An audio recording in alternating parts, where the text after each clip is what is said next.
everyone, it's Bailey. Welcome back to the channel and thanks so much for tuning in. Today I want to talk about, well, this is part review, mostly beauty PSA about the Lisa Eldridge True Velvet lipsticks. I was lucky enough to get these as a Christmas gift, but no, they sold out shortly afterwards. So I talked about them a little bit in a favorites video, but hesitated to bring them back up here again on the channel, knowing that for however much I love them, you couldn't get your hands on them.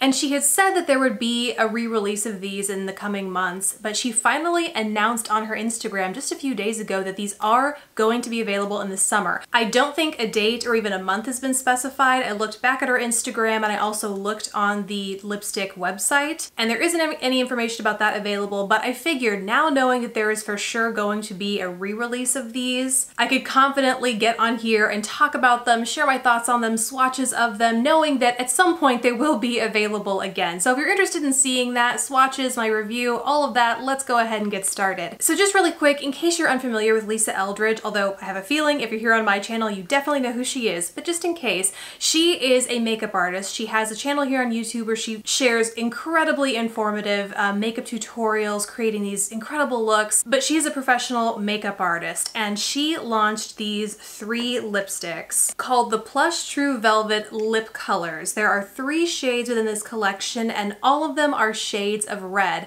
And I hesitate to go too far into detail with this collection because she obviously has her own videos on this and she created them, so no one knows more about them and can educate you as well as she can. So I totally encourage you to go watch her videos about these, and I'll just give you kind of the high-level scoop in case you aren't familiar with them yet. But basically, they are matte finish red tone lipsticks, and they are called velvet not just because of the velvety matte finish they give, but because they used a technology when pouring the lipstick to create this velvet finish on the outside of the actual lipstick itself. So you can see in the close-ups, it's not quite like your average lipstick where it just kind of reflects this glossy sheen or has this flat finish to it.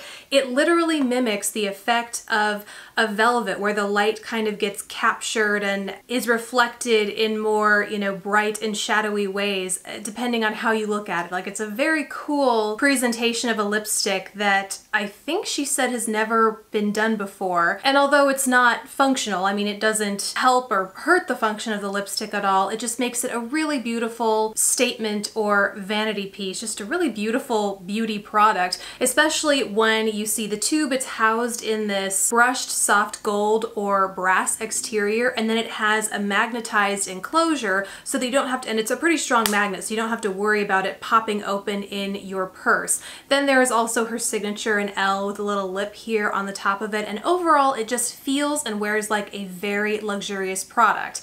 It does have a luxurious price tag, so it is 26 pounds, which equates to about $33 over here in the US, and then you can get the entire trio, including a velvet bag that it comes in, for 75 pounds, which is about $98.99. I'll put the exact prices down below. So they feel like luxury, wear like luxury, but they also have that luxury price tag, which I think you need to expect going into this. The first shade I want to talk about is Velvet Ribbon, and this might be my favorite just because I am such a sucker for a true / kind of blue-based red. There's something about it that just gives me life. I don't know if it's because when I think of an iconic red lip, this really checks that box, and it's such a universally flattering red. Then there's Velvet Jazz, which is a much deeper, more bricky brown tone red, and this I really love for a dramatic nighttime red. Although, I mean, Velvet Ribbon, again, it's kind of my all-time go-to sort of red shade, but if you are into something deeper and more brown toned, this would be a good shade for you. And last is Velvet Morning, which is the red with a strong orange undertone,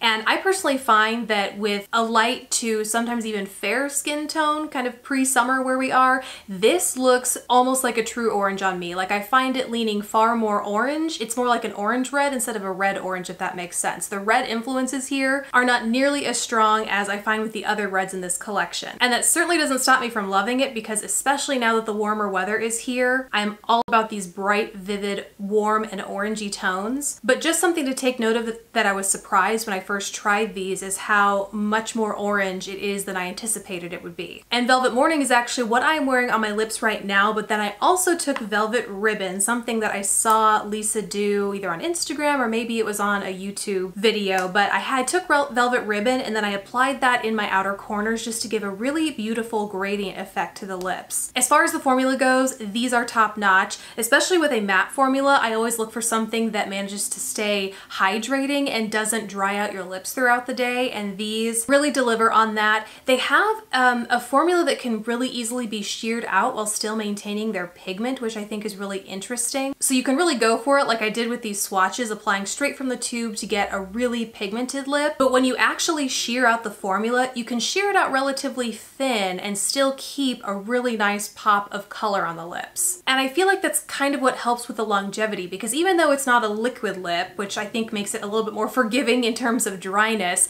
it still lasts a relatively long time. Like through eating and drinking, obviously it's not going to last entirely through that, but I was pretty surprised at how even after, you know, layer after layer would get worn away, transferring onto glasses and stuff, there was still a nice amount of pigmentation at the end of, you know, 4, 5, sometimes even 6 hours, depending on how much I was eating and drinking. And I really want to attribute that wear time to the texture. There's just something about it that makes it feel like it's clinging to or hugging my lips. And not in a bad way, like clinging to dry patches, just in like a comfortable sort of lip hug, which makes no sense, but hopefully you get what I mean. Bottom line for me is that I love these. I think they're a beautiful luxury lip piece, especially if you love a good red. So if you had your eye on them, weren't able to get a hold of them during the first go round, I would definitely go to our website. I think you can sign up for notifications for when they come back available. Otherwise, just know she has announced that it's gonna be in the summer, so keep your eyes peeled for those months. And besides that, I hope this video was helpful. Like I said, I know I'm not giving certainly any more or any better information than Lisa herself can give. I know it's helpful to hear other people's thoughts if you have the same taste or preference in makeup, and also helps see, you know, the swatches on a skin tone that's close to yours. So